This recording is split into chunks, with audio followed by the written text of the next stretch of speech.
Hello, and welcome to our workshop on the Prelude Operator. My name is Stephan Wampouille, and I am followed along with David Hunt, Prelude CTO. So, as you can see in the title, we will be going in depth on Introduction to Adversary Emulation with Prelude Operator. But to begin with, I'd like to introduce myself. My name is Stephan Wampouille. I am a junior QA analyst at Prelude. I am new to the cybersecurity field, so please bear along with me if I butcher any terms or I mix up my wording. This is my first job right out of college, so thank you once again to the Prelude team for giving me this opportunity after a great summer internship last summer. This is actually my second conference that I'm presenting at, so very glad to be with you all. I hope you enjoy the talk, and before we get started, I'd like to pass it along to David Hunt to introduce himself. So who am I? CTO, as I said, at Prelude. I've been in the cybersecurity industry about 15 years. I built the MITRE Caldera framework version 2 and up. That is out in GitHub today. You can find that. I've also worked at organizations like FireEye, John Deere, Kenna Security, variety of Kenna security shops, as well as time in OCO, doing work for the US government and a variety of other folks. I've kind of interspersed in between their time software engineering and doing management type positions at some larger companies. For the last 5 years or so, I've spent most of my time building autonomous systems designed to hack for good into computers in order to allow more access to some kind of more advanced type of security for more organizations. So MITRE Caldera, this is one project that you'll definitely be aware of that I was heavily involved in as the lead developer.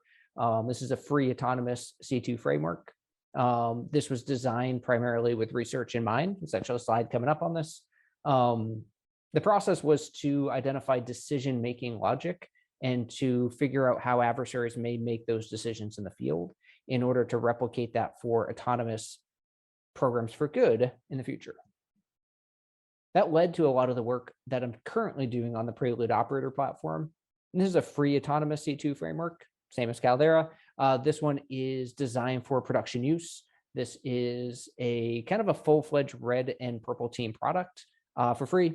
Definitely encourage you to check it out if you haven't already. Who are you? So I've got a couple of assumptions as to who you may be through this talk, why you're here. You probably know a thing or two about red teaming. You're at a red teaming talk, by the way. You work in security, you might be an InfoSec, you could be in a red team, on a blue team, and a purple team. You're interested in performing a red team assessment or some type of offensive security assessment in order to secure something or test if some defense is not working. To kick us off, let's look at a typical red versus blue exercise. Now, before we get too far ahead of ourselves, we're going to look at this clip, which may look familiar to people, The Office. And we're going to kind of level set, pay attention to the characters, pay attention to the content. This will become relevant in just a minute.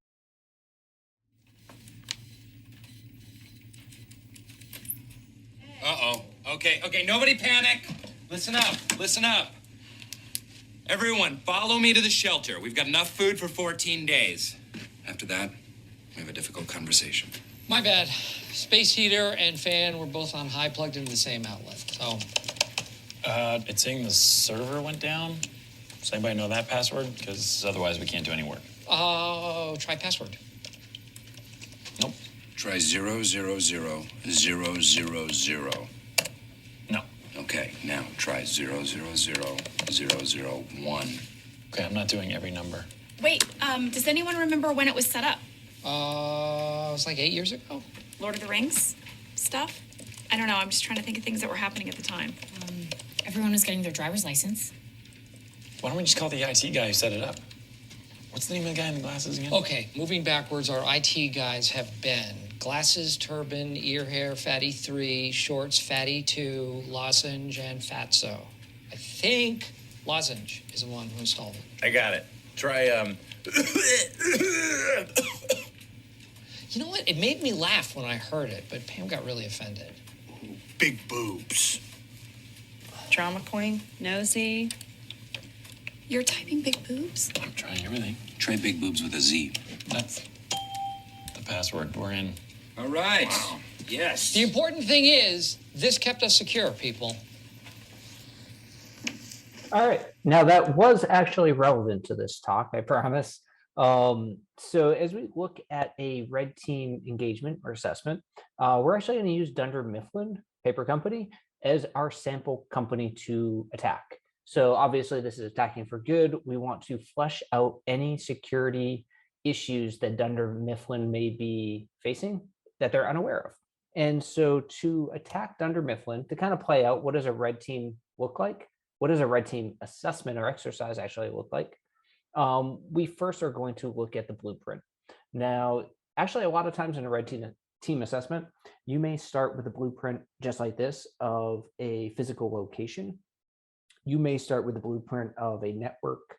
You may find stuff online. I've actually found blueprints, network diagrams on YouTube videos that are on blackboards and whiteboards in the background of videos of companies that I was attacking. Publish it on YouTube and they forget to scrub the background. So you find blueprints in all sorts of locations. Now, for our kind of fictitious red team assessment, we are going to run a exercise against Dunder Mifflin. We're going to show the red team's responsibilities, the blue team's responsibilities, and where the purple team kind of falls in this as well. And so if you're unfamiliar with the office, this may look a little bit foreign to you. If you're familiar, you'll definitely kind of jump out with a few things here. Here's Michael's office over here in the top left. And you've got the entrance to Dunder Mifflin as well on the top left, secretary's desk, and so on and so forth. Annex over here on the right. Now, this is a, maybe 10, 15 person office. You've got some people that have more technical skills, such as Ryan down here, people with less technical skills, like maybe Creed over here, and especially Michael. And what we're going to do, let's see how a red blue exercise should look. All right, so you have a blue team, usually either the full blue team or a good portion of them will come and participate in a red blue exercise. Because they're so infrequent, a couple times a year maybe, this is great practice for the blue team. They can actually put their detection abilities to the test. They can see how they would respond if an adversary came in. And so we're putting them in a public place over here, the annex. They're usually pretty rowdy. They're very visible. They're not hiding anything. They are in charge of defending Dunder Mifflin. You may have somebody over in the break room. Now on the red side, you have a lot less people. Put 3 here. Most of the red teams I've been engaged with have 2 to 5 people. You usually get stuck in a conference room, a big closet, that type of thing, kind of tucked away in the corner. Sometimes a blue team doesn't even know you're there. Sometimes they do. And we're going to say that the red team is focused in on Ryan. Their goal, we'll say, is to hit on Michael's computer to get remote code execution here. But they're focused on Ryan because they think that maybe the relationship between Michael and Ryan, based on what they could uncover in OSINT work ahead of time, they kind of discovered that maybe these two have a close relationship and maybe I can get on Michael's computer by going through Ryan. Now, they may also have their eye on the accounting department because they're in charge of, obviously, the finances, and they may have sensitive information that could be very revealing. Now, so these are 2 initial targets that they'll isolate during the OSINT phase of red teams. And maybe they start off on the finance department, they collect whatever they can do and pull off, exfiltrate a whole bunch of documents. And then they might move over to Ryan and laterally move across the network and start collecting things off his machine and then opening up, say, an RDP tunnel over to Michael's computer where they finally get their last beacon. And so the red team's kind of moving around, the blue team's monitoring the situation as it kind of unfolds, and they will either kind of toss a red flag, if you will, and say, hey, we saw you doing this. Did this actually happen? Is that a real threat? Is that the red team? We detected something. Is it a false positive? So you have this kind of communication, this chatter happening through a red blue exercise. Now the purple team through this process is going to be situated sometimes with the red team, sometimes with the blue team, sometimes both. And they're going to be kind of helping these 2 sides communicate, turn value out of the exercise, and kind of be that bridge. Now, that's how a red team should go. Let's look at how a typical red-blue exercise actually goes. So looking at the same blueprint, same starting off point, you have the office and the network. Blue team over here, over in the annex, maybe a little bit smaller this time around in the real world. Red team over here in the conference room. And 2 days later, we are in the exact same position. We have made absolutely no headway. That's pretty typical. So a red team usually spends a day or two, at minimum a few hours, getting their stuff set up. They may have to reinstall operating systems to have clean OSs. They may need to establish an initial foothold, could take days. They may not be able to do anything movement-wise for a couple of day period. It happens. It's just a hitch you have to be aware of. It takes time, it costs money, extends the process. Now, whereas in the kind of the ideal case, the red team had isolated Angela, Kevin, and Oscar, finance department, and Ryan as the best targets. But in the real world, they may have to settle for what they can get. And there are constraints in a red blue exercise, such as no touching financial data that may come up. And so the red team may not be allowed to talk to the accounting department from a networking perspective. So they may settle on Daryl. Maybe they drop a USB stick out by the garage. Daryl picks it up, walks upstairs, plugs it in. Boom, they get a beacon. So the beacon comes in from Daryl and they have their initial foothold. Now, a lot of times that first action or one of the first actions, because the blue team may be really engaged and aware of the exercise that's going on, they may notice it and immediately block the red team. That may be sign number one. Hey, red team is here. Let's go ahead and drop a firewall in, an IP table change. Let's make sure that nothing communicates in or out of that conference room, essentially in the red machines. And that could be the end of the exercise. Now they've kind of boxed them in. Now, a blue teamer may pop out to the break room, pop on Twitter, and start bragging about the fact that the blue team caught the red team, and that the red team's only ability to move forward is to accept what's called a white card, essentially a cheat code, if you will, in order to proceed with their exercise. And the blue team has actually won the exercise. And that's where things start to really spiral out of control in a red blue exercise, because there is no winning. There is often a competing type of environment because it is offense versus defense. But in the reality, nobody is there to win. And so the purple team kind of heads for the stairs because their goal is to help the red and blue communicate, come up with ways to actually do something impactful with the results. So they head out. And that's pretty typical of kind of your red blue exercise, maybe a little bit more theatrical. But you can kind of see how this plays out in a real environment, real/fictitious environment of the Office TV show. All right, now at the end of the exercise, you now have to ask, red blue exercise complete, is Dunder Mifflin now safe? Of course, the answer to that is a little bit more complicated than it first seems. So we're going to answer a few questions in order to answer the question. So how good was the red team, first of all? If I hired a red team today and they find 10 vulnerabilities, then I hire one again next year and they find 5. Was the first team better than the second, or did the defense actually close 5 of the found holes? It's a tough question to answer in most red teams. Talent can be different. On a team of 2 to 5 red teamers, taking one person out of the equation, swapping out one of those staff members, that may change the equation drastically in the talent pool that you have accessible. Now, answering that question is also highly subjective. You're usually talking more than 5 or 10 different vulnerabilities found or security recommendations. You may be talking dozens to hundreds, and being able to classify their priority and impact can be difficult on its surface. How good was the blue team? Did they have the right detection and response tools? Or were they configured correctly? Often at odds with each other. How good is the blue team actually at implementing the fixes that the red team pushes over? How good was the purple team? Are they effectively communicating with both the red and blue sides?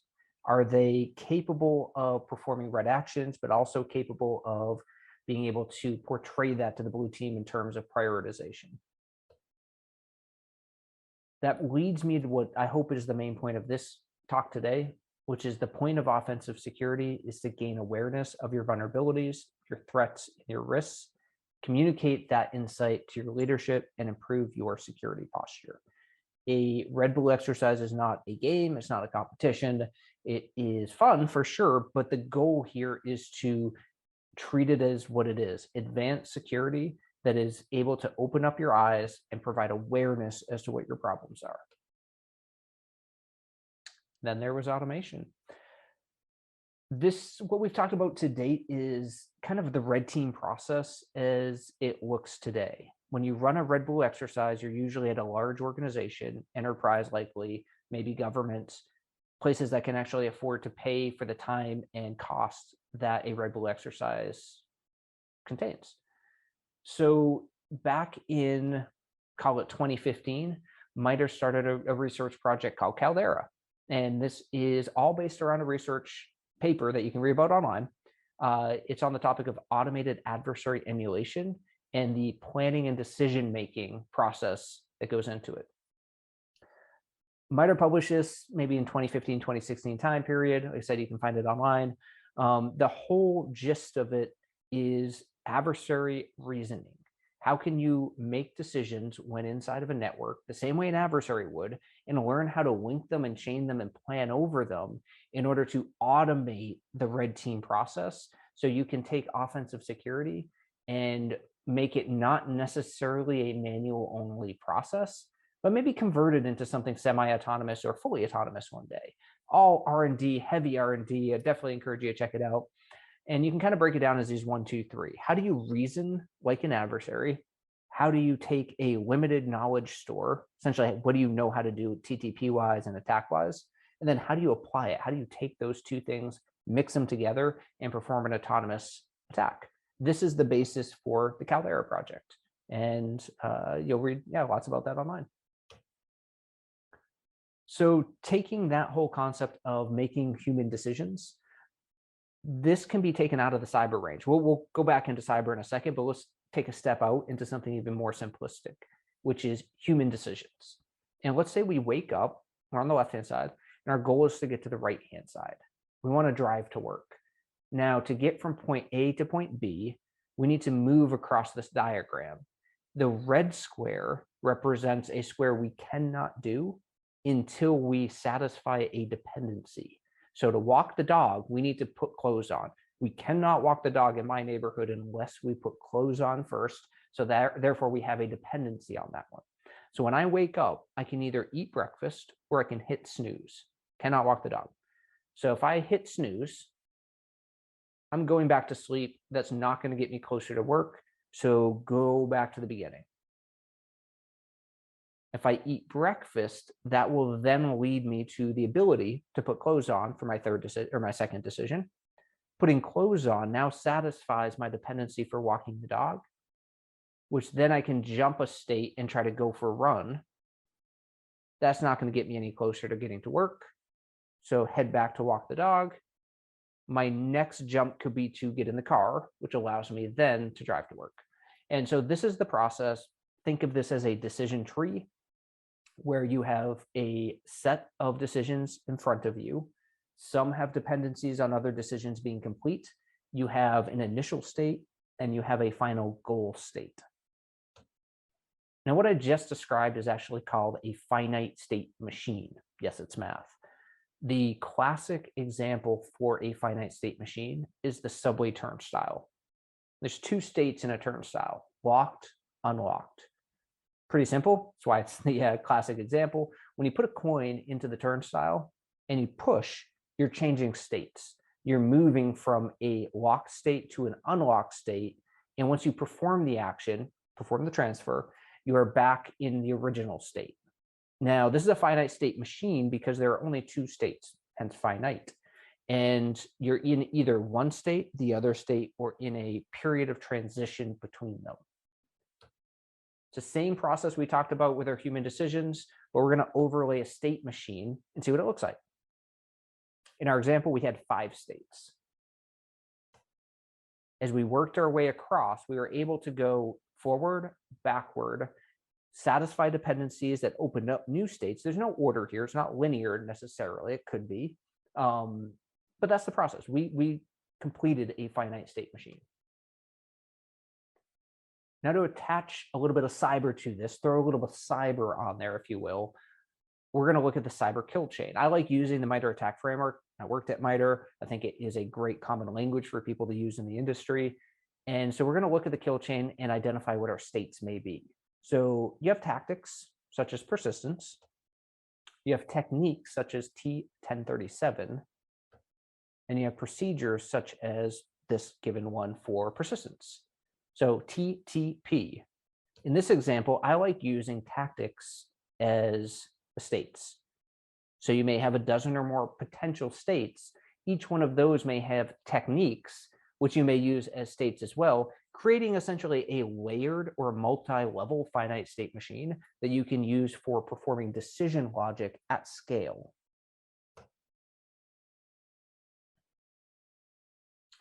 Now, this is the process. This kind of state machine process is what we use in Caldera, what I use in Operator to link and create semi-autonomous red team exercises, purple team exercises, and so forth.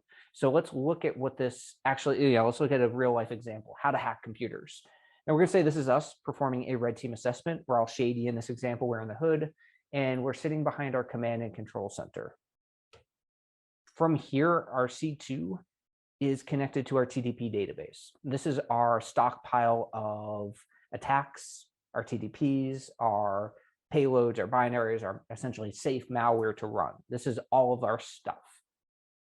Now we also have rats. These are the beacons coming in over our network that are connecting in through various network protocols into our C2 and saying, I'm ready, I'm ready. Do you have an instruction for me?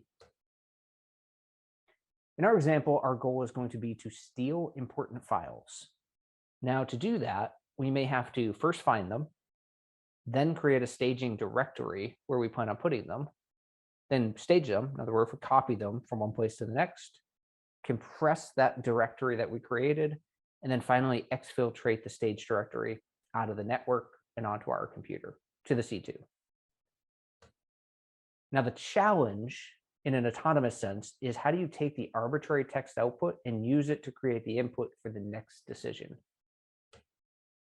All right, let's solve that. So let's say the first command is this find command. So if you're familiar with Bash, this will look familiar. Now what we're doing is we're locating in 3 different directories any file that's been modified in the last 1 day. Now if we run that from a shell, we pop a shell right now for a Mac or Linux, we run it, and we may get this output, something to this effect. A series of file paths, absolute file paths that represents various files that have been modified. I use this command all the time, by the way, in red teaming because it helps me zero in on what I would consider important files. Things that somebody may update frequently is usually a clue to me. Now, my next command after I ran that first one might be to copy a file into my new directory, which we'll assume is already on disk. Now, you'll notice the copy command has a variable. There's a hashtag and curly braces and a file.t1005 variable. This is representing in, by the way, this is representative in Caldera and Operator, if you're curious. This represents a variable that is required to run the copy command. In this case, it's required that I have a file found by a T1005 technique. So our find command above is a T1005 technique, which is locating local data, and it output files, indicators of compromise. And so those will satisfy that given variable. So what this would look like in an autonomous system would be 3 different commands. So I started off with one with a variable because I don't know, I'm filling this into an autonomous system, and it's going to generate 3 different real commands in this example, one for each of the found files. So this is an incredibly simplistic example, but hopefully highlights the power of being able to take the output of one TTP and feed it to the input of another and create really powerful chains of attacks that would be very, very similar, though not exact, as a manual red teamer popping onto a computer, running the find command, mentally parsing the output, and then generating the next action based on what they found. It's the process of automating that thought. All right, where do we stand today? Understanding the purple process, as we'll call it. Now, everything we've talked about is red blue exercise. We've talked about offensive security, talked about the automation and BAS side. So what is red versus purple? What are the differences here? So on the red side, when you're running a red-blue exercise, you're focused on manual assessments. You may do them every so often. They're expensive. They take a lot of time. So you can't do them on a daily basis. And so you may say, okay, we'll do them once a year, once a quarter. If you're on the purple side, you may want to run continuous purple team assessments.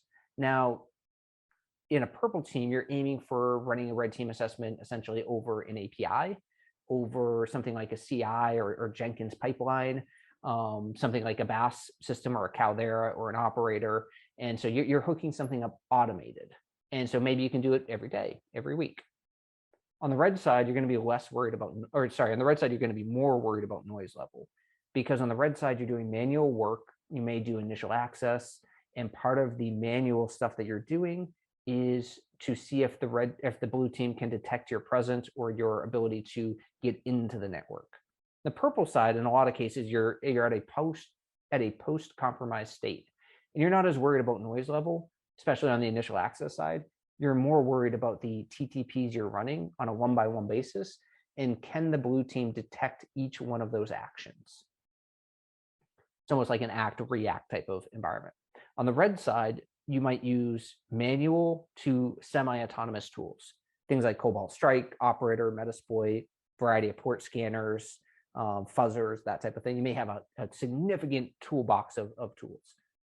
On the purple side, you're going to use tools like BAS vendors, breach and simulation. You're going to use tools like maybe Caldera, even though we never designed it for that purpose. You may use Operator. Operator's obviously in both of these, which is going to be the next thing we're going to look at, which is taking it out for a spin.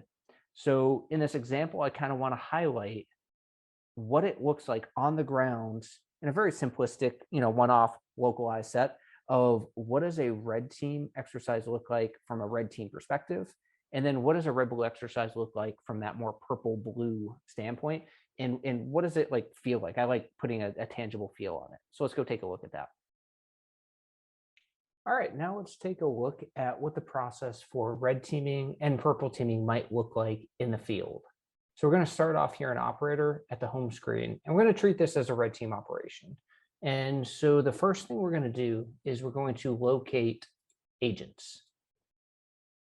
So opening up an agent portal, we're going to select a Linux-based agent since I'm on a Linux machine right now, and we will grab a copy.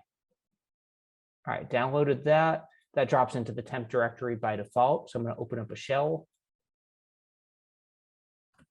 locate my agent, start it up. We'll call it hacker, and we will give it a jitter time of, let's call it 10 seconds. And now that I have started my agent, I can pop back into my command and control and see if I have any new agents. Perfect, got one in, and I have an old one as well. So we can see one online, one offline. Now, this is kind of the process of initial access. Obviously, this is much more sped up for this. But this is the process of getting an agent on a foothold, connecting it back to your command and control center, and then being able to work with it from there. So you want to perform manual actions against it.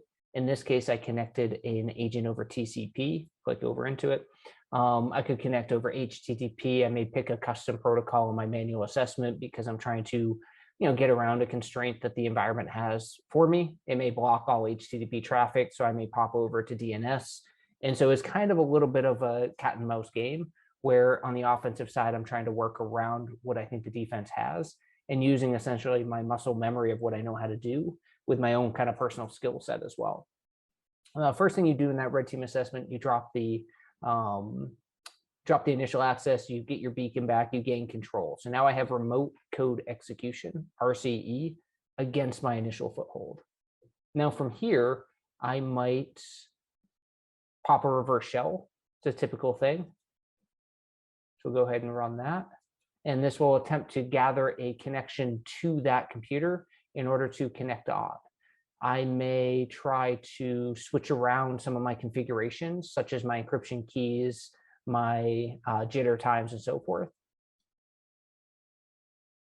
Or I may hop over and start to develop my attacks. So in my case, I'm flipping over into a code editor and I may find, we did a recently, we collected important files before. So I may pop over here and say, you know what, let's go ahead and find that attack and edit it. Let's say we want to only look at the downloads directory, drop these out, we could save it, we're good.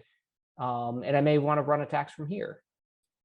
Other options exist within here as well that I could do from a manual perspective. But that's kind of the process of manual decisions as I am picking up an agent and working with it directly. Now, let's say I am attempting to look at this from a perspective of a purple teamer. Now, as a purple teamer, I care about the detection. I care about, I care less about the noise level, obviously, as we talked about, but I care more about, is the defense actually picking up on things? Can I automate this in a way over an API that allows me to be hands-off and just look at the detection data? Was I able to see this? Did I catch it? Am I configured correctly? And so forth. So for that, I may select or build my own adversary chains. And so I may say, hey, let's build that file hunter chain out ourselves and deploy it. And you can see that ran real fast, noise levels high, it's still out there running. I can see it's doing a few things, and it's done. Ran 11 procedures, locating files, staging files, compressing directories, and so forth. Required absolutely no brain power of myself as a manual red teamer. It did all of that autonomously. Now, it's great, it's perfect. As a purple teamer, I can now go check my defensive detection, see if we caught that, and I'm off and running. Now, I could also use this over an API, obviously, hook it up to Jenkins or other types of CI in order to engage with my attacks. I could also lock an agent, redeploy it, and then start to go through one by one and approve different actions. If I wanted to kind of play that semi-autonomous, not really doing manual red teaming, but I'm not really making decisions as a, or not making decisions as a purple teamer either. And so I may do these one-off as well. And that's kind of your process of, obviously much expedited, as I said at the beginning, but you're either manually doing things as that red teamer, curating each command and approaching the problem in a very manual perspective, or you're going to that fully autonomous, semi-autonomous purple teaming perspective. But either way, you're kind of hitting the same problem, which is a security assessment that's designed to find what your security. Okay, thank you, David, for showing us how to bootstrap your operator and get a basic deployment out on a new agent you've just connected. So from here, I'd like to shift into operator's use as an editing platform. So let's go into the editor plugin. Here you'll find a series of TTPs that we offer. Now I'm logged into my pro account, so some of these TTPs will not be available to general users. As you can see, we've divided them by tactics, and there are also certain tags.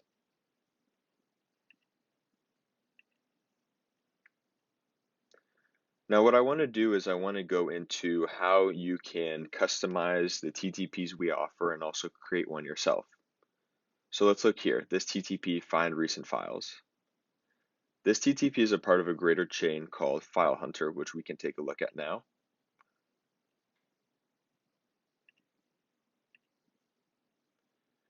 File Hunter chain is a process of finding recent files and then staging them as a way for hackers to quickly copy and take these files without any notice. And this is all provided to you from us. So now let's go back into find recent files. We're going to change this a little bit. So Operator is really intuitive on how you can edit your TTPs. So instead of searching between downloads, desktops, and document, we're just going to search through our downloads directory. So let's take out desktop and documents, and then let's save. Notice how I'm only editing the code for our Darwin shell variant. So our Linux, our Windows are untouched. And you can also add an executor up here if you have another platform you'd like to use, or just another variant. So now what will this do? Let's find out. Let's hit deploy up here at this top right button, and then let's select our range. By default, we're using our home range and then my third eye agent. And let's deploy. Uh-oh, you weren't supposed to see this. Well, since I've shown you this much, we might as well take a deeper dive into it. So how can we move along?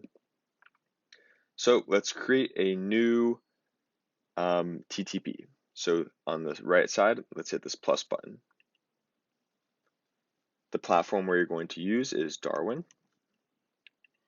The executor we want to use is a shell. And then let's create this TTP into a chain. So what we want this TTP to do is to open up and display the contents of all the files that we just picked up, but not just one file, all of them. So let's do cat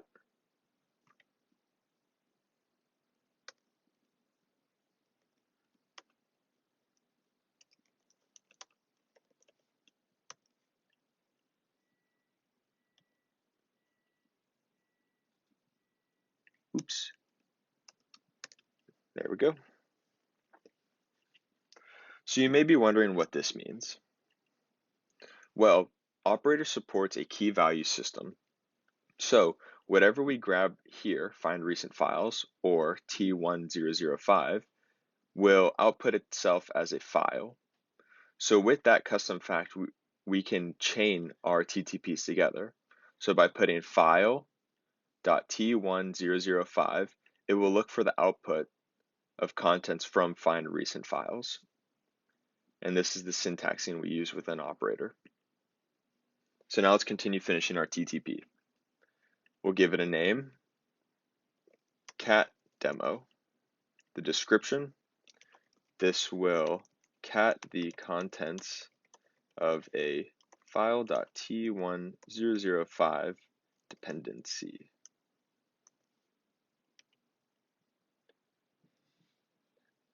Oops.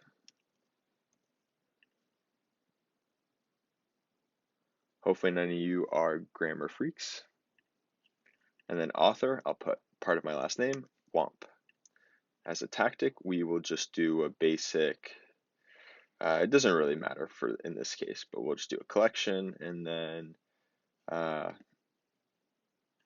sure, we'll just put clipboard data.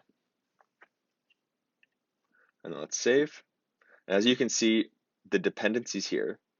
So below it lists all the dependencies within the TTP that it will require to execute. In this case, a file.t1005. So if we click this, we'll edit our search to those, and it'll show us find recent files.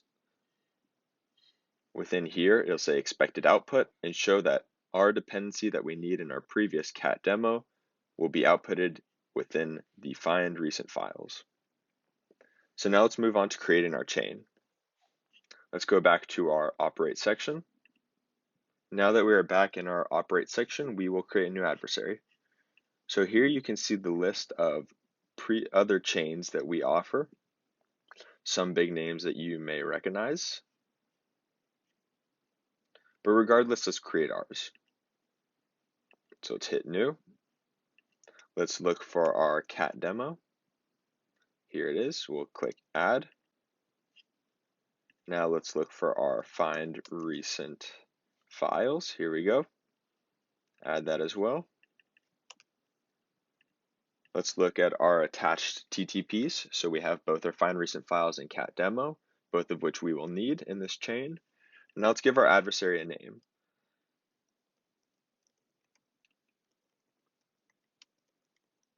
Oops. Okay, seems fitting. And now let's send it. Let's deploy.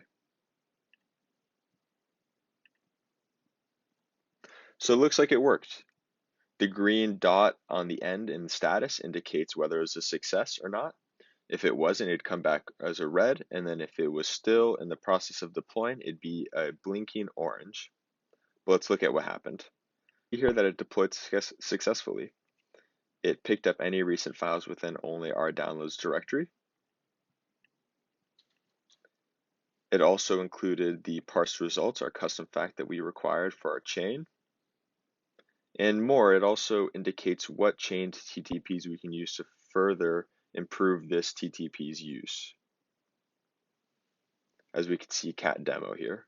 So now let's go into that one. Now looking at our cat demo TTP, we can see that it successfully deployed and it outputted the contents of that file. This was our overview on the editor plugin. You can also go into adversaries within editor and quickly change or add any other adversaries that you wish. So if I wanted to add the whole file hunter TTPs within that chain, we can hit merge.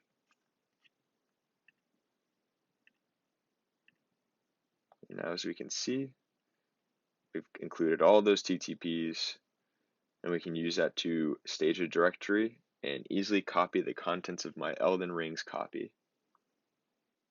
And that right there was just a little bit of what Editor provides as your first stop to TTP creation and deployment. We hope that you'll take a better look at it and find out more ways that you can customize your own attacks. So now, moving on. All right, now switching over to what plugins Operator provides. So first of all, let's go into the plugin section.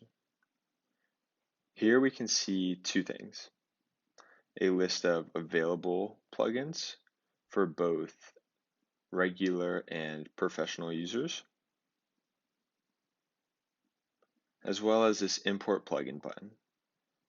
Operator provides support for HTML files for plugins. So for example, let's just upload this toolbox function, this toolbox plugin that we also have available, but just for the sake of example, we'll upload it, and now it's installed. It's asking if I'd like to update this plugin because this is a plugin already provided by Operator, but I just wanted to provide an example. So anyway, we'll update it so we get the current version. And here, so this is just one of the many plugins that Operator provides. This one is our toolbox plugin, a place where you can store all your tools that you can upload through a GitHub address, as well as we will mark them with a red highlight if they have not been updated within 6 months so that you can stay up to date with all your tools. Let's look at some other ones. Theme change.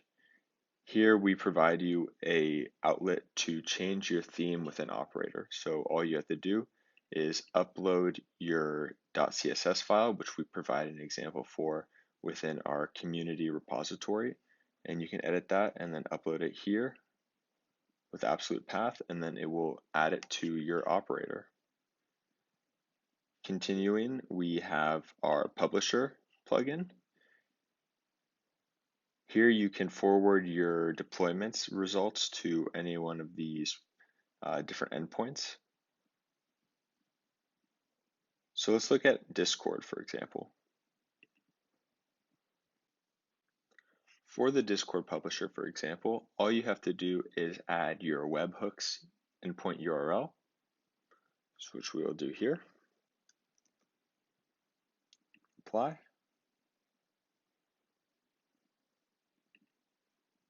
Go back to our Operate section. Click our Publishers icon. And as you can see, Discord has now been selected. You can select and deselect it. And now let's go ahead and deploy a file hunter chain. All right, looks like that ran. Let's switch over to Discord.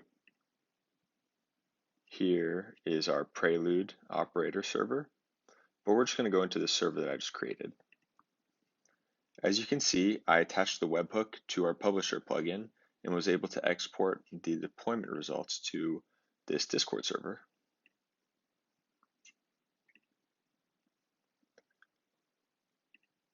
Some other outlets you can use are Splunk, Elastic, Slack, Vector, once again Discord, and then a custom HTTP. Continuing, we have the Planner plugin. So Planner allows you to differentiate the order of which TTPs are run. So here you can click Configure Planner. In this case, we will select our local embedded planner and then configure it. So by default, operator runs off of our algorithm in this order, but you can customize that. So like, let's say we want to run initial access TTPs first. We can move that up. And let's say we want to run resource development a couple lines down after collection. That way we can customize the way our adversaries deploy.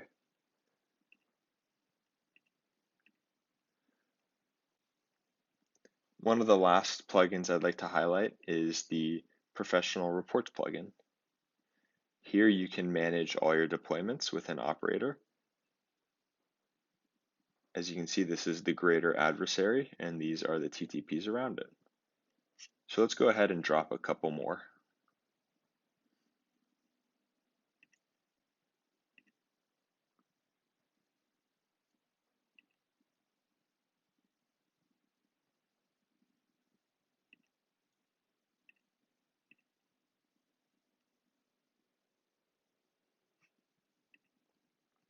All right. So now going back to our reports, we can see which of the adversaries ran successfully and all the outputs of them. Let's go back into our file hunter, and we can see all of the TTPs run against it. We can see that and the results of them as well. All you have to do is click into it.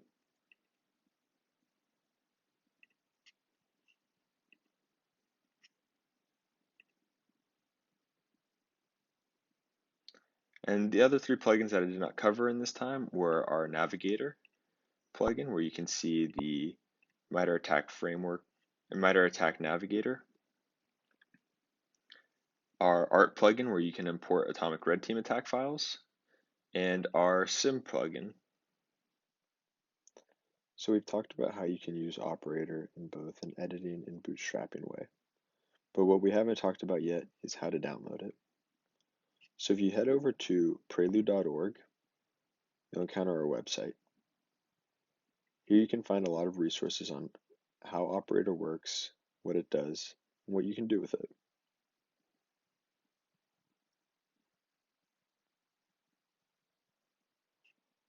What we're interested here is downloading it. So at the top right, you can find our Get Download button. And here we offer 4 versions. Our standard version for Mac, Windows, and Linux, as well as a headless version, currently only supported on Linux. But we'll come back to that. In this scenario, I'm using a Mac, so let's download it for Mac.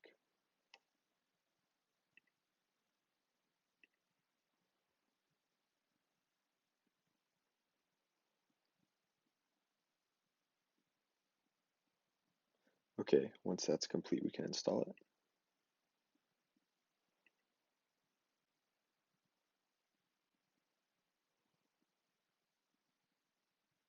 Drag it over to our applications.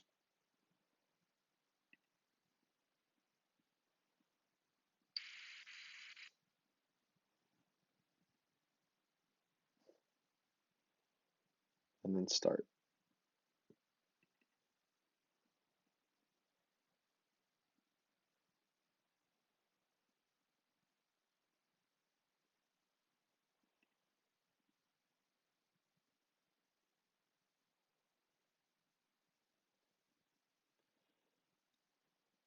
As you can see, I already have some data left over, as I already was using Operator before. Next, I want to drive this conversation into our training program within Operator. Clicking on this training tab, you will find our various training programs. So let me log into a new account.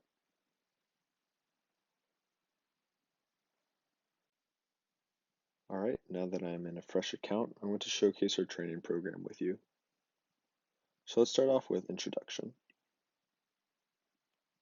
Here you will find knowledge on both all things Operator, as well as just basic cybersecurity. This is useful for both starters and advanced users alike. So let's start with the very first one.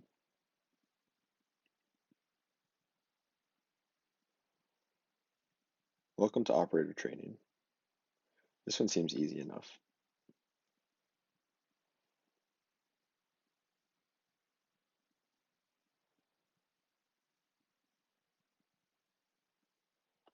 In order to verify this flag, we expect the user to take a look at and orient themselves with the course sidebar, as you can see here.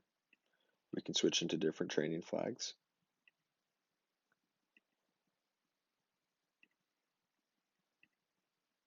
By clicking at the bottom, we can switch in between.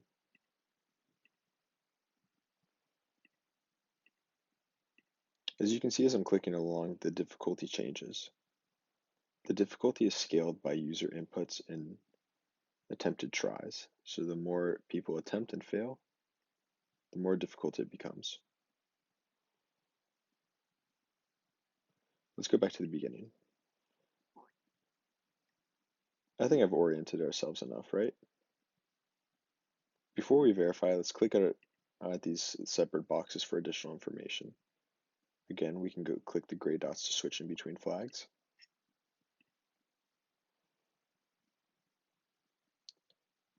Another thing, if you have an enterprise license, you can create your own training programs for yourself and your team, all with an operator.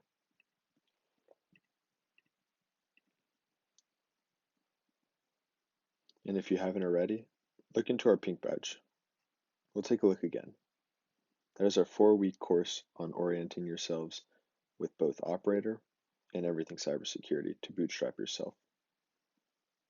Enough talk though, let's verify this one. So that was our first flag. Let's continue. These next 3 are new flags that we've created to help yourself identify in what ways you'll be using operator.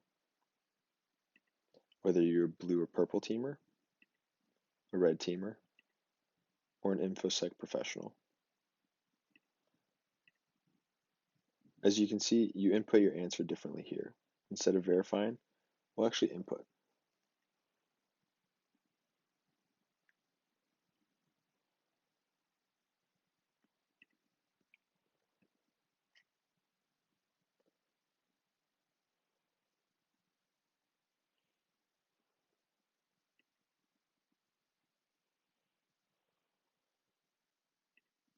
So now let's attempt one. Let's go to the InfoSec one. Let's read the challenge. What operator training program is designed for InfoSec professionals? Read the context.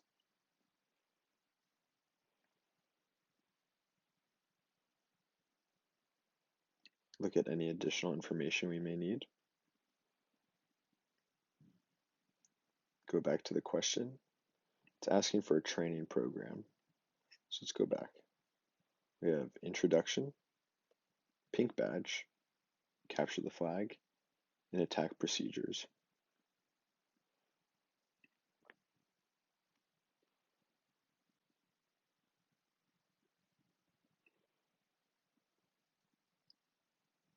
I think if I was an InfoSec user, I would want a general knowledge on all things. So let's try the pink badge program. Oops. And we got that correct.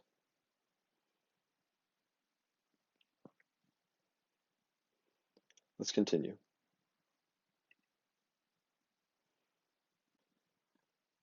In our documentation section, we try to give you general knowledge on how you can use operator.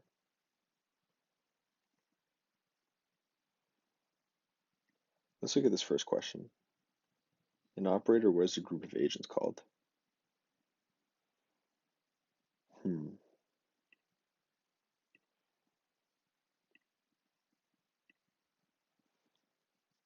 We can skim through the additional information, but I'm still confused. Let's give it a guess. Oh, looks like we got that wrong, but at least it dropped a hint for us.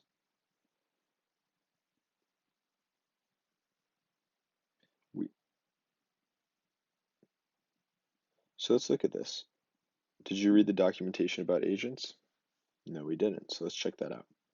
If we head to our documentation section here at the bottom left, we can find even more information and resources to help us understand. Let's scroll into what is an agent.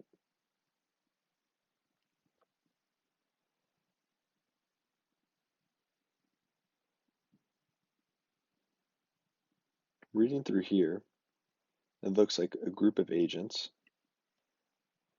is called a range. Let's try that out.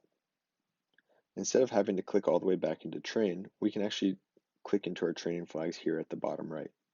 So let's click our first bar, and a little side window will pop out. Let's give our guess.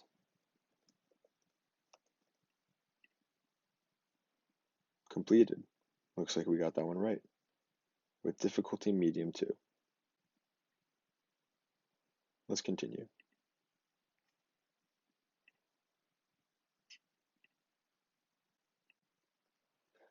Let's skim through some other documentations.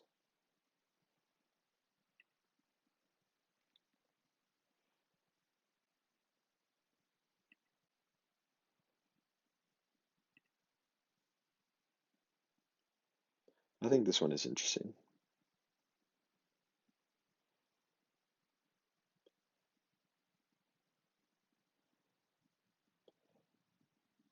Here at Prelude, we've designed several chains that mimic real-world attacks. It's asking us a similar question.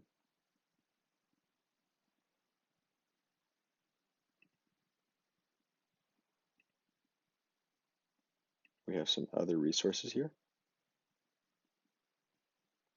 as well as the top. So let's click into this one.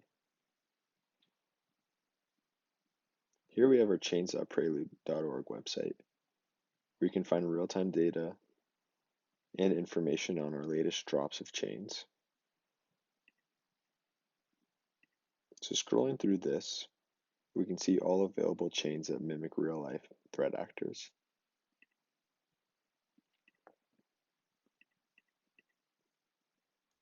Sharpan looks interesting and familiar, so let's give that one a try.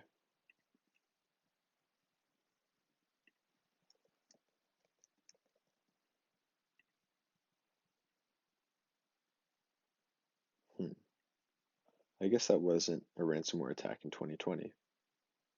So let's go back and look again.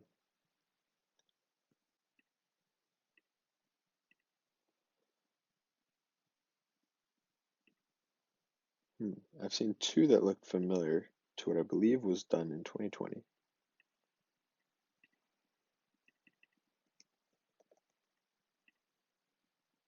Yep, looks like that one worked.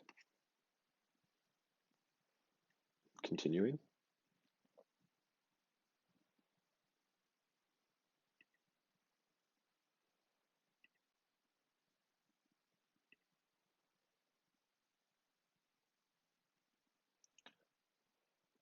Let's go into emulation.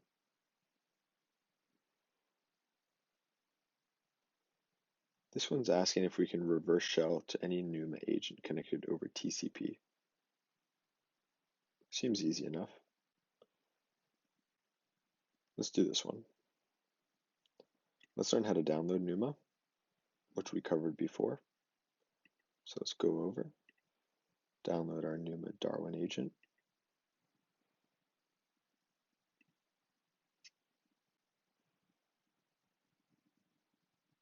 Quickly activate it through our downloads.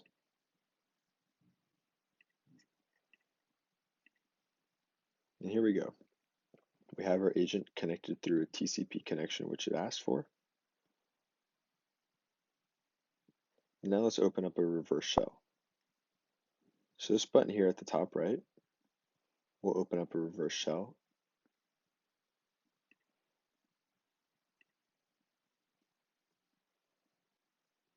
Here we can do numerous things.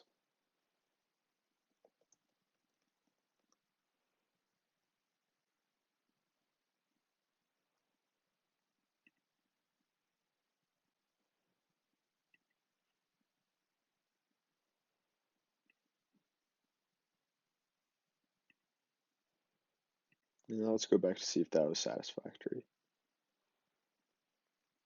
So all we had to do was open up a reverse shell to a NUMA agent connected over TCP. If you have any questions on what a reverse shell is, here we go. A quick link. Going back, let's try and verify.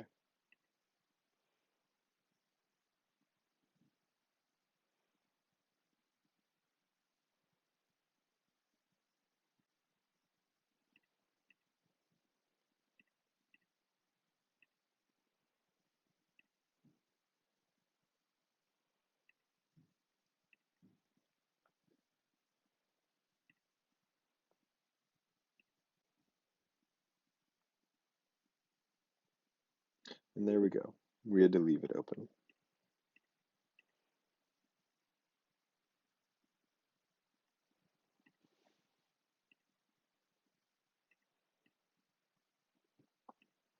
Continuing, let's take one more look at our documentation, see if there's anything, or at emulation, I'm sorry, see if there's anything interesting.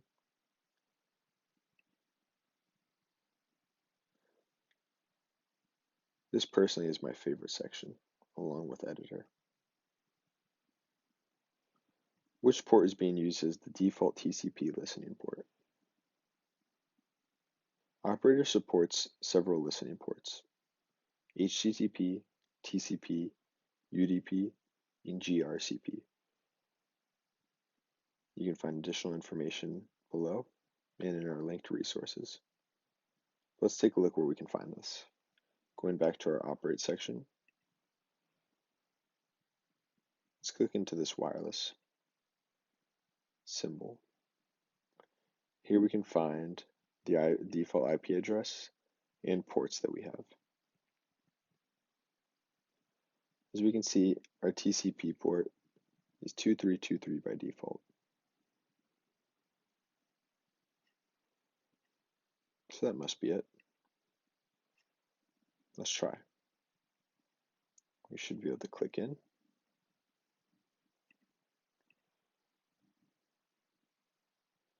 Let's try 2323. Yep, that one worked as well.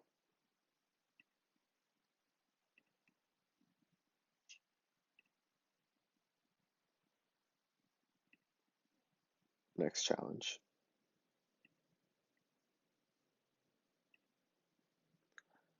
This is a pretty difficult one. So reading our challenge, we wanted to deploy 3 instances of our NUMA agent simultaneously using the HTTP port, TCP port, and UDP. We can read our context.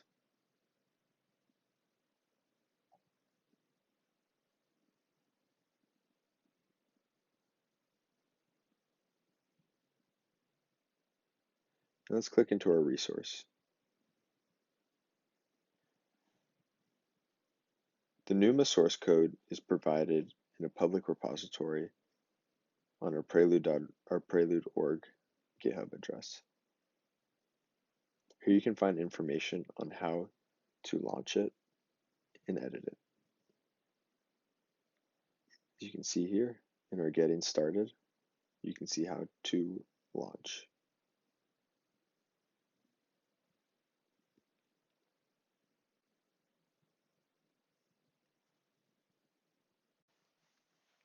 All right, back into our operate section. We can go into our red range. And remember, in our previous training flag, we had to connect a NUMA agent. So we still have this one connected via TCP. So we have to connect 3 simultaneous agents connected via TCP, UDP, and HTTP. And there's 3 ways to do this. I'll demonstrate the first way. Currently it's connected via TCP, but if we go into our update configuration window, we can change that. We can change its connection to HTTP, for example.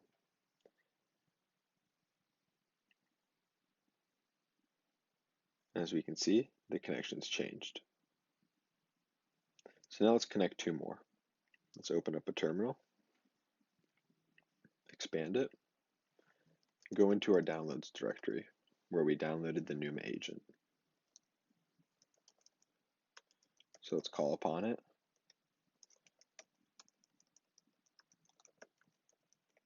We want this one's contact to be TCP. Typically you'd put in the address you want it to connect to, but in this case we are going to connect it locally.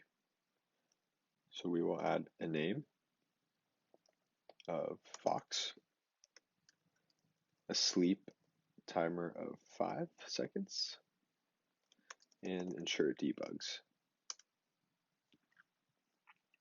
So as we can see here, our new agent Fox is connected via TCP.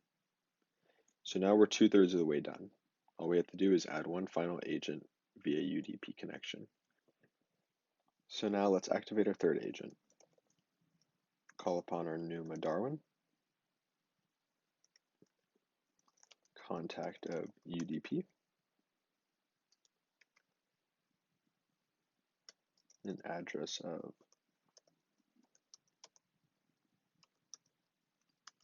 with port 4545,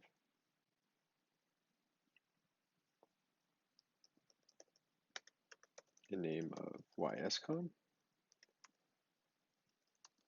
sleep of 5, and ensure it debugs. And here we go. Now we have all 3 agents connected, and we can go back and verify. But before we do that, let's change this one's name too.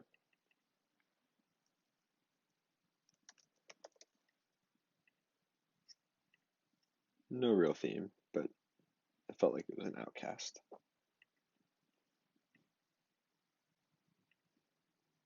So let's go back in and verify.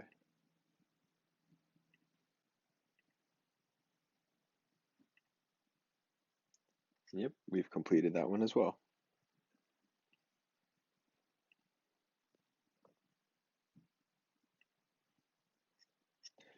So now let's look into Editor. Here we'll cover more details about the Editor plugin within Operator.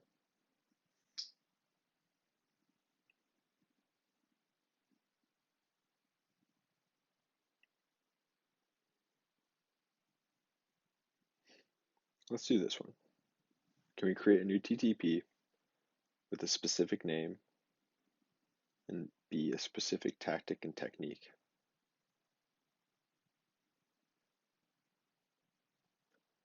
We have additional resources here.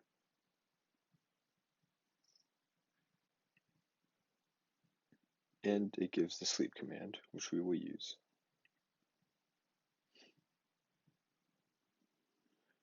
For those unfamiliar with techniques, you can click above the resource here to view the MITRE attack framework. So now let's go into it. Let's go into Editor, create a TTP. We will do a Darwin platform, shell executor, sleep command of 10 seconds. Enter name, we needed to fall asleep. Quick description.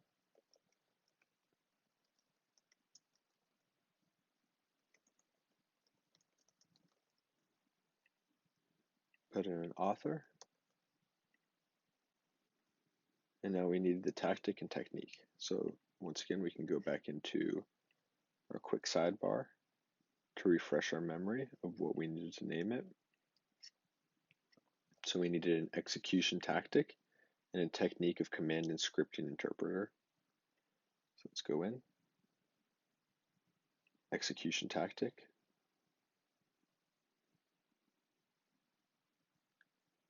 And here we go, 10T59. T1059, command and scripting interpreter. We'll save it and check to see if it verifies.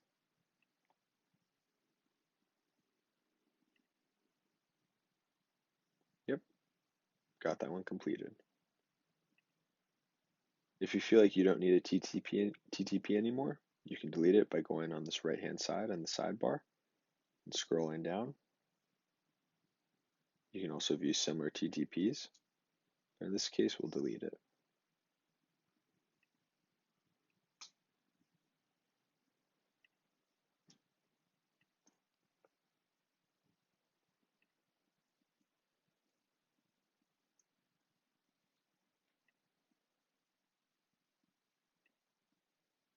Continuing.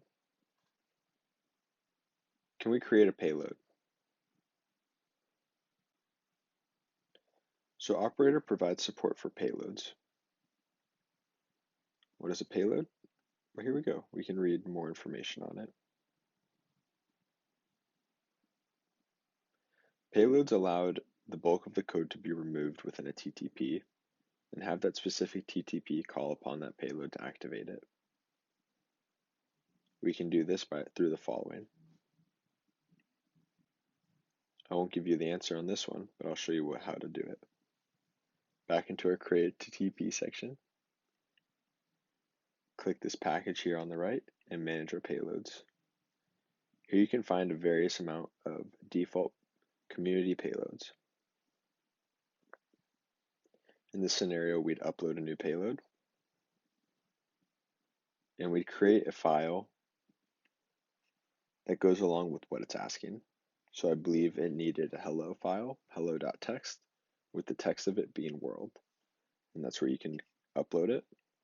And then you can add a payload to any TTP here at the bottom.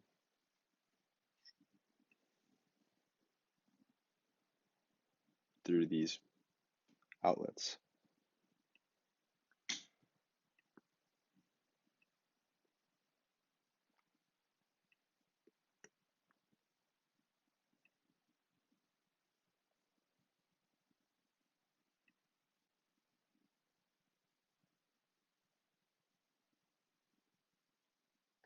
Here's a good one. Community versus professional. What day do new TTPs get published? If you weren't aware, and I've mentioned it a few times this workshop, that Operator supports two main different versions. Community users, which is free for everyone, and then professional, which is a paid subscription service. The benefits of using professional are you get access to our weekly TTP drops. So what day do new TTPs get published? We might find this answer in our chains website. So once again, let's go back.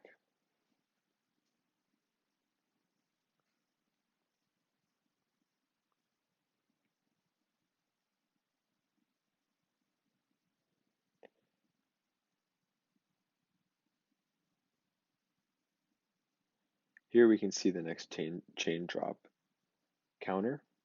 Today's Monday when I'm recording this, so in 19 hours, it'll be Tuesday. For public awareness, every Tuesday we drop new TTPs for professional users. So let's try that. Correct. Moving on, let's check out the rest of the editor flags to see if there's anyone that we can try.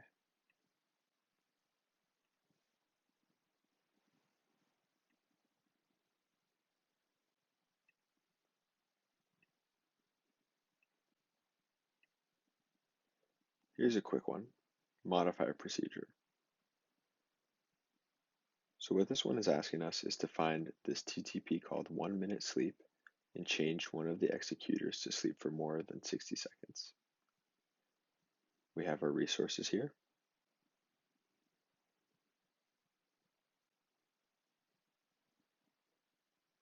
So now let's go into editor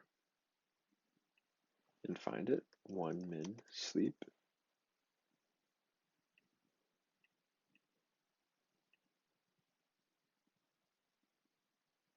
And here we can find it, 1 minute sleep TTP, and here are executors. We have a global shell version, a global PowerShell version,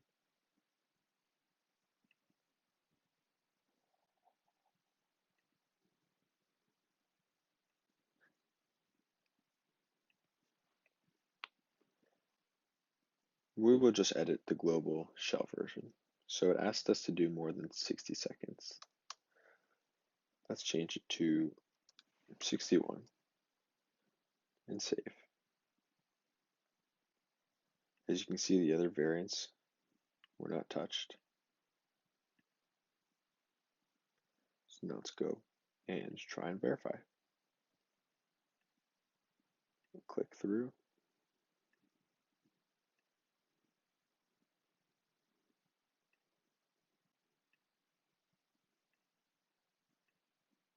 And here we go.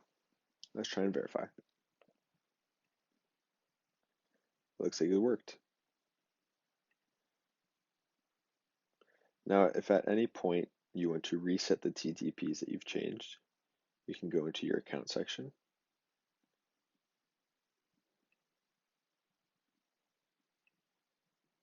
account options, and reset. So now if we were to go back and look for 1 minute sleep, you can see it's back to its normal reverted self.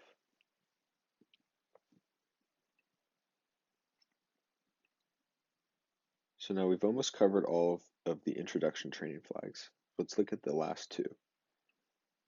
Here's our connect one, our connect plugin. It's asking us to click into the connect plugin and use it to deploy a redirector in a virtual compromised machine. There are resources available for this one.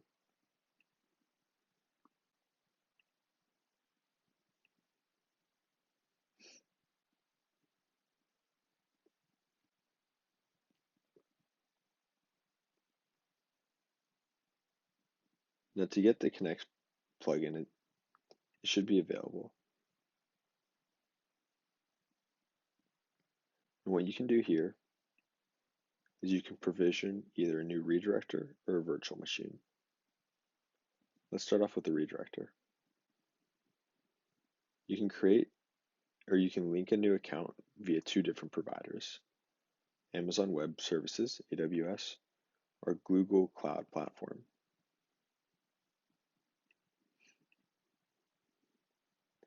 For each one, you would enter your profile, access and secret key, and then your private key path.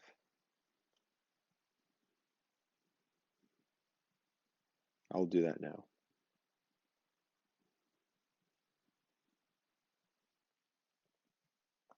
All right, now that I've entered my information, I can launch a redirector. So let's provision one.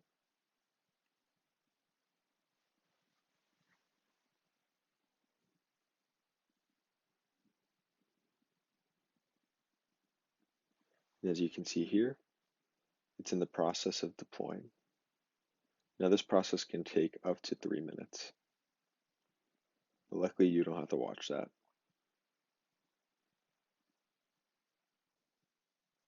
All right, through the magic of editing, you didn't have to sit and wait. But as you can see, it has finished deploying our connection. So now let's connect.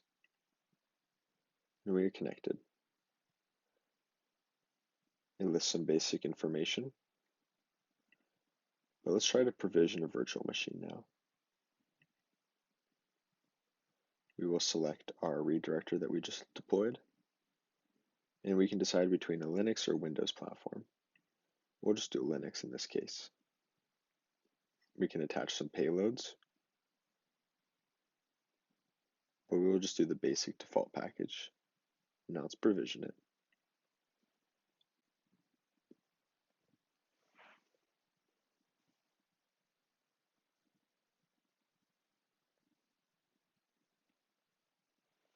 All right. Now if I were to check AWS, I would be able to find my virtual machine. The best part about using Connect though is that we attach a NUMA agent directly to the virtual machine as a payload. So once this gets set up, the NUMA agent will actually connect back to the redirector that you established. It takes a couple seconds, up to a couple minutes, but let's check. We don't have it yet, so with the power of editing, we'll be right back. All right, and then once again, we are back in. So let's check our ranges. As you can see, we have a new range called the cloud range. Clicking here will show our virtual machine NUMA agent that is connected back to our redirector. Let's go ahead and just deploy something for fun.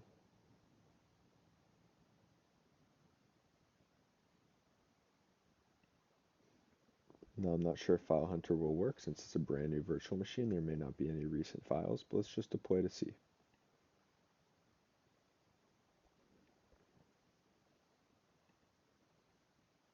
It looks like we got pretty far.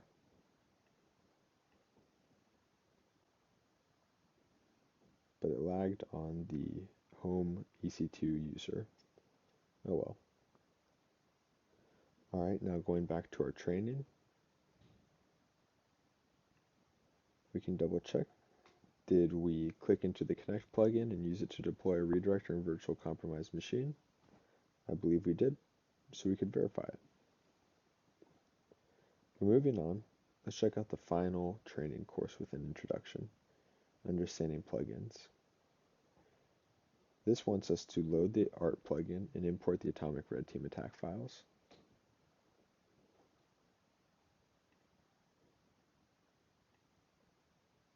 Here we can go into our plugins, Atomic Red Team, install, and then if we were to go to Atomic Red or Red Canary's GitHub and download the Atomic Red Team file and download it, all we would have to do is enter the path on our computer, resave the input arguments, and we'd import them. Going back to training, I want to highlight our 3 other courses. So that was a dive into Introduction, the first step. Introduction plays a role into Pink Badge, which is Prelude's certificate towards your first steps in cybersecurity. Gaining that basic knowledge in both Prelude Operator and the basics of cybersecurity on how you can bootstrap yourself and use Operator with that. This 4-week course includes, well, 3 to 4 week course, depending on how you do your time management, includes different training flags and incorporates introduction into it, along with the final project that introduces Protect, Operator's Prelude's second platform. There's also the CTF course, which is aimed towards people who think they have a better understanding than just a basic introduction and wish to test themselves even further through a multi-level capture the flag style course, with more coming on the way to that one as well. And then finally we have Attack Procedures, which is a professional only training course. Here we offer several different training flags, all based on different tactics and techniques. These are even more advanced than Introduction, and help go into information on all the TTPs that we provide.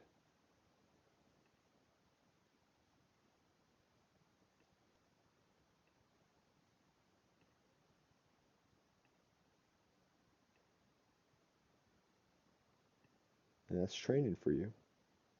Be on the lookout for more training courses on the way. If you attempt it and have run into any trouble, be sure to ask any one of us. We are also available on Discord at our Prelude Operator server, almost 24/7, readily available for help.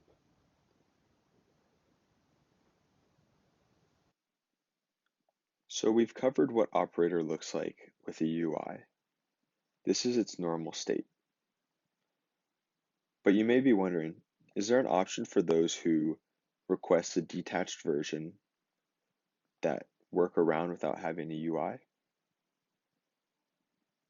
Fortunately, there is. As we quickly skimmed over within our downloads page on our prelude.org website, you can find a headless mode. Currently, we only support headless mode with Linux, but soon we'll be deploying them on other platforms. In this video showcase, I will be deploying a dev environment of operator headless mode within my Mac. It will run the same as if it was running on Linux.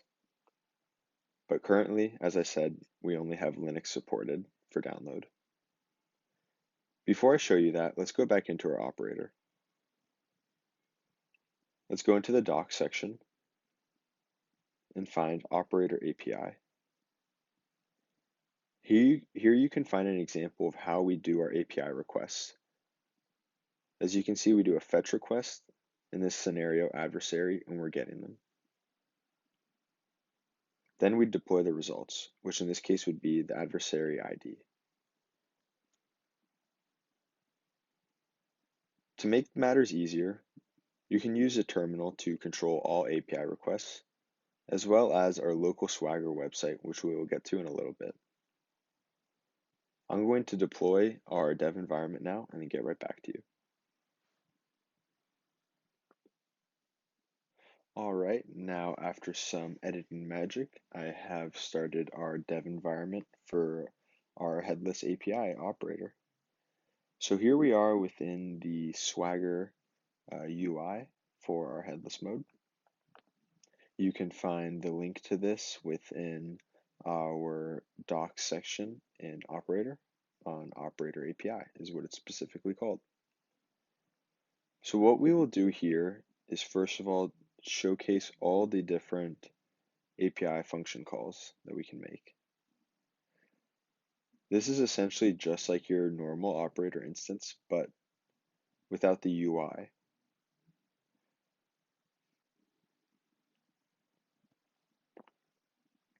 So now what I want to do is I want to create a deployment from start to finish. So one of the first things we should do is create an agent.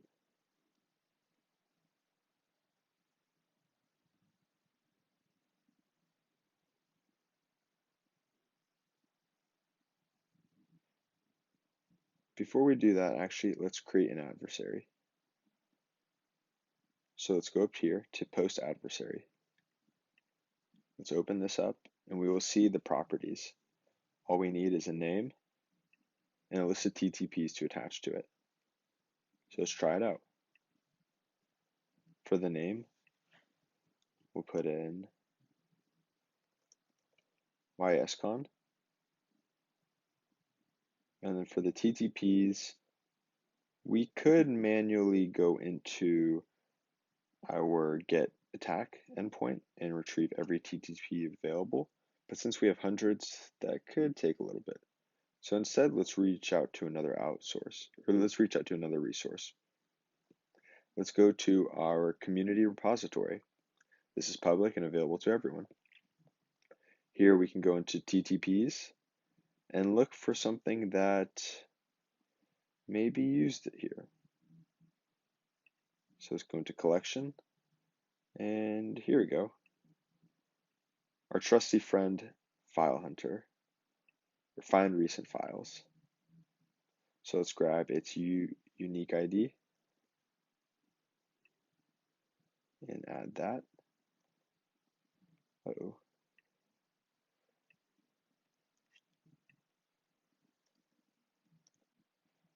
And then we will execute. We can of course add more TTPs if needed, but for now we'll just do this.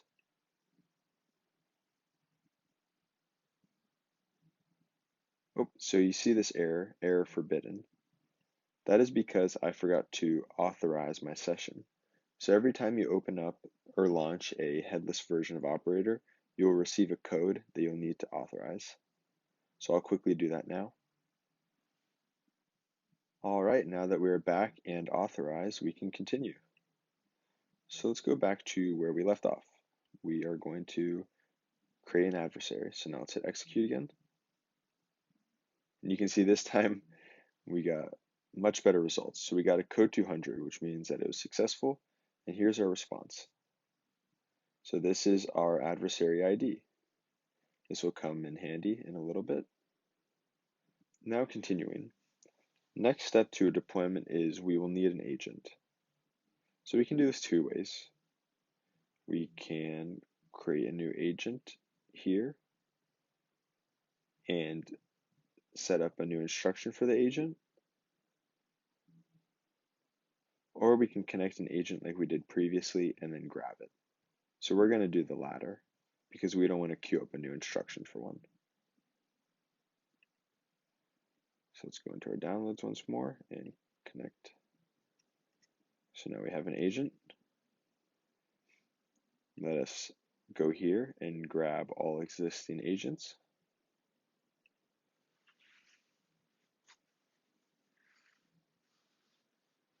And here we go.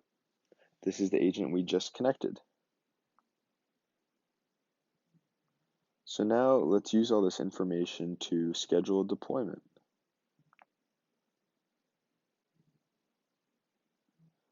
Let us go down to Operation and try it out. So here you can see we need an adversary and a range. So now let's go check on our previous information that we just collected. Let's grab our adversary up here. But let me show you, so we posted it originally, so let me show you the grab adversary endpoint. So this will retrieve all adversary builds. Run, and here we go. This is the one we created a little bit ago. Let's grab its unique ID. Let's close this and scroll back down to operation. So for adversary, we will use this one. And then next we need range. So once again, let's go up and check the results of our get agents. As you can see, our agent connected to range red. So let us input that.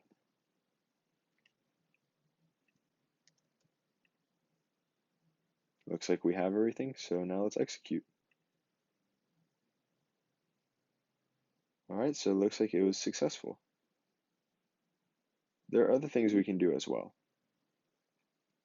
We can schedule. We can grab all existing schedules. We can post a schedule. Here we can set up a schedule for adversaries to deploy against certain ranges at any time of the day or week. And then right here, the do once parameter will indicate whether we run the schedule only once or repeatedly. So this can be used to test your system. Alternatively, we can also use the headless function to grab different attacks and as well as post some. So if you want to import any attack bodies, such as Atomic Red Team, for example, you can do this in different ways. You can do it through the direct GitHub repository address. You can do it through a full path on disk. This is for a directory, or if you just want to import one single TTP, you can do it this way. So let's say we wanted to import just a single TTP. The way we do this is with this endpoint. Here we can post a single TTP to your respective server. As you can see, all it requires is the absolute path of the YAML file on disk. So let's try it and execute. As you can see, it's successfully executed. And here are all the details of it. So now we have just imported a TTP. We can hit clear to clear the results.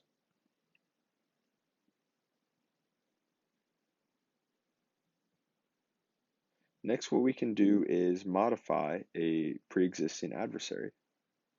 So here with this patch adversary ID, all we'll need is the identifier of an existing adversary profile and anything we want to do to change it. So let's go back up here to our get adversary endpoint execute to find our ID. Minimize this.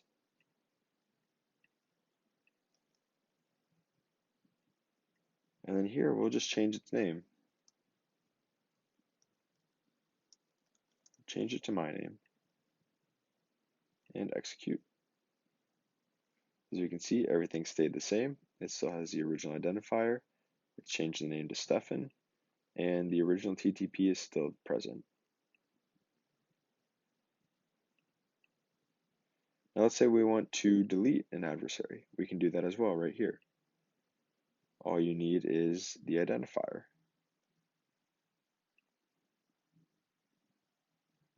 Status 200. Now let's check to see if we can grab any existing adversaries and see if we actually deleted it. As you can see, we get a null response, so we did.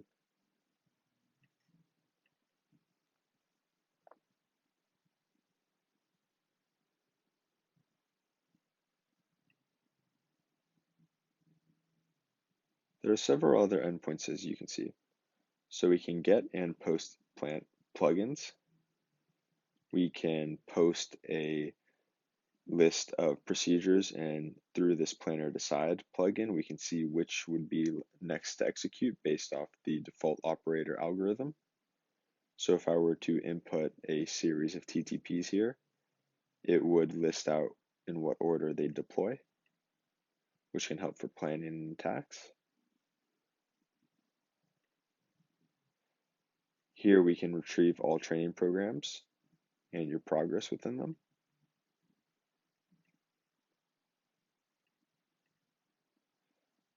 As you saw, we ran an operation already.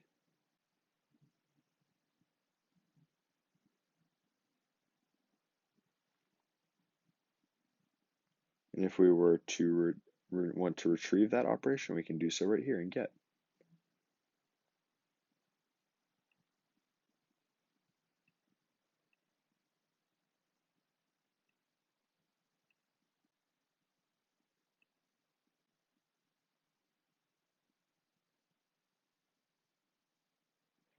And that is Headless Operator for you. We will be working on it even more so and deploying it on other platforms as well. As I mentioned originally, this is currently only readily available to Linux platforms on our prelude.org website.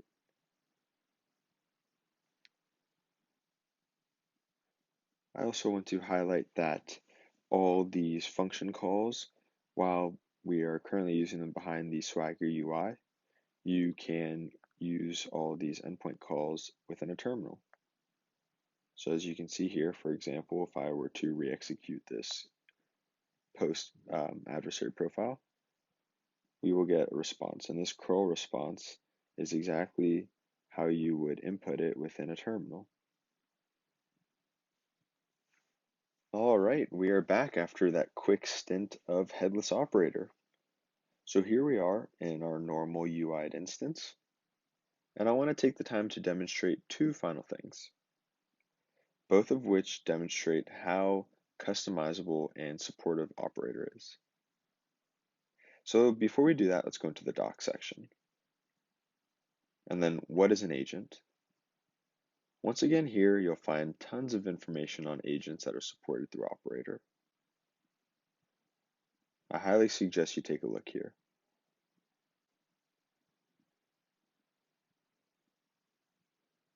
What we are looking for is this section here, build your own agent. In this section, we've provided examples of an HTTP agent that runs on Bash that you can create yourself and run on your own.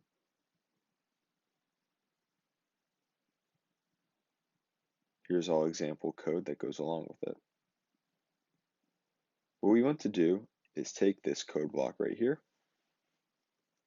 copy it, go into your favorite IDE or text box, and let's make some changes. So here we can see name David. We will change that to YASCon. We can leave the target the same. The host name I know who I am, so I'll answer that myself.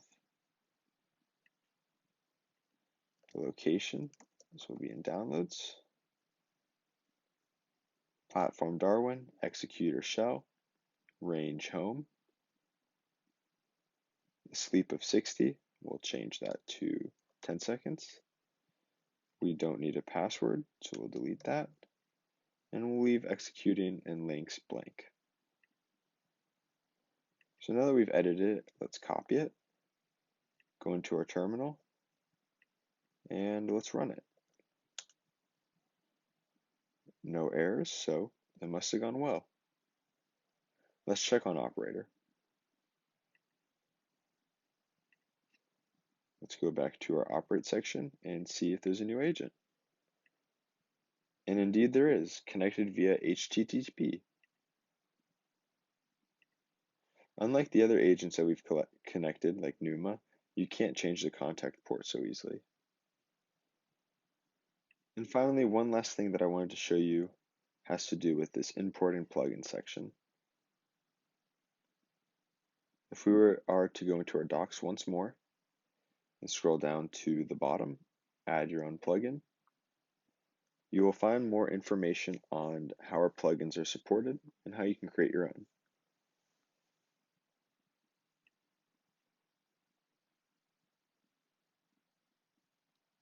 Once again, if you check out our community repository, you can find some of our open source plugins that you can use as examples or use yourself.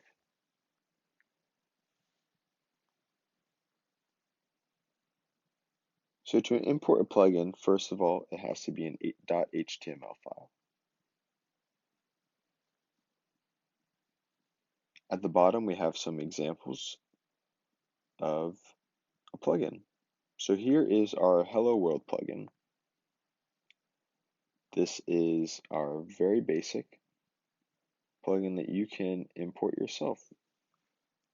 This serves as a basis or foundation for what you can build upon.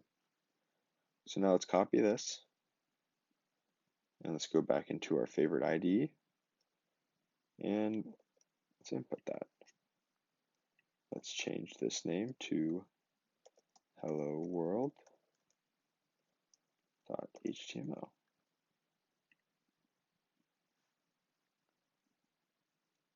So before we do any changes, let's import it. Let's go back into Operator,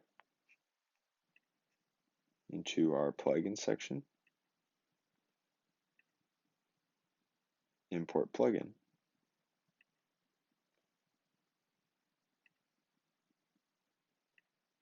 Here we can find our Hello World HTML. Let's open. Now you see that it has installed, so let's click for more details. And there we go. That is the response we expected. Hello world.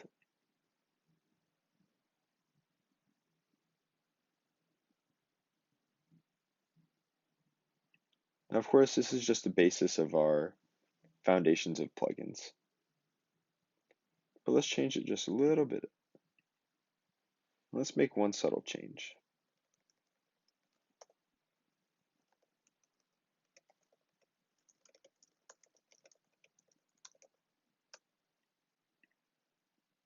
All right. Ensure it saves. Let's go back into Operator and import it once more.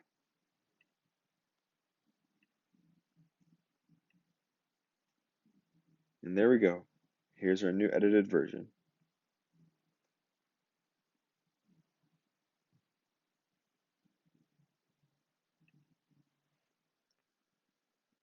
To access our Discord to ask anyone on the team or fellow community members any questions, head to the doc section once more.